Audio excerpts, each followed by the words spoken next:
आम्ही एक चित्रकथा नाट्यकथेच्या स्वरूपात सादर करीत आहोत। नाटकाचे नाव आहे बंडूची इजार। बंडूच्या बायकोच्या भूमिकेत आहे विटा आखाडे, बंडूच्या बहिणीच्या भूमिकेत आहे ओवी दिघे, बंडूच्या आईच्या भूमिकेत आहे आरती बिरादार आणि प्रस्तावना आरय नुळे आणि बंडूच्या भूमिकेत आहे जॉय भिंताडे। गावची गावचा बंडू शांत व कष्टाळू, आपण भलं आणि आपलं काम भलं असं त्याचा स्वभाव। सगळ्या गावात त्याच्या स्वभावाची चर्चा। सकाळी लवकर शेतात जायचं, दिवसभराचं काम आटपून संध्याकाळी घरी यायचं। घरी आल्यावर आपल्या मुलीशी खेळायचं, कट्टर चक्कर मारायची आणि जेवणाच्या वेळी पुन्हा घरी यायचं। असं त्याचा दिनक्रम। चांगला रंग, शिडशिड अंगकाठी आणि नाकासमोर चालणारा बंडू। एका वर्षी पीक पाणी बरं झाल्यावर त्याने आपल्या कुटुंबासाठी नवे कपडे आणि स्वतःसाठी इजा शिवली। धुंदू मामाने कपडे शिवले खरे, पण त्यांचा अंदाज जरा चुकला। अरे इजार जरा लांब झाली, चांगली 4 बोटं लांब झाली।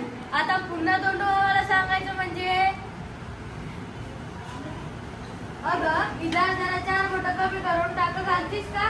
हो, सकाळ सकाळी आणि काय जेवण बनवायचंय, निकाच्या शाळेत जायचंय, मला नाही जमणार। तुबे इजार जरा 4 बोटं कापून टाक घालतीस का? नाही दादा, मला केवढा अभ्यास पडलाय, तू आईला सांग की। आई ए आई, इजार जरा 4 बोटं कापून टाक घालतीस का? ठेव तिकडे तुझी जागी तर वैरण कापून कापून तुकडा पडल्या। बंडूच्या इजार एका कोळाला फेकते। बंडू हिरमूस लावून शेताकडे निघाला।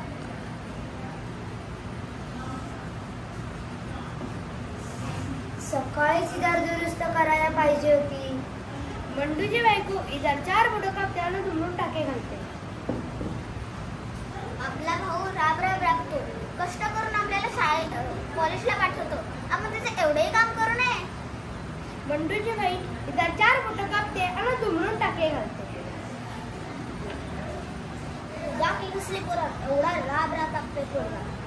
बंडूच्या आई इजार 4 बोटं कापते आणि धुमून टाके घालते। आपलं काम आपणच केलेलं बरं।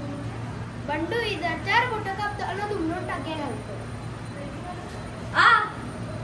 तुझ्या आश्चर्याने पाहतात, मी इजार 4 बोटं कापली। मी पण, अगं बाया, मी पण इजार 4 बोटं कापली। आणि मी पण, सगळे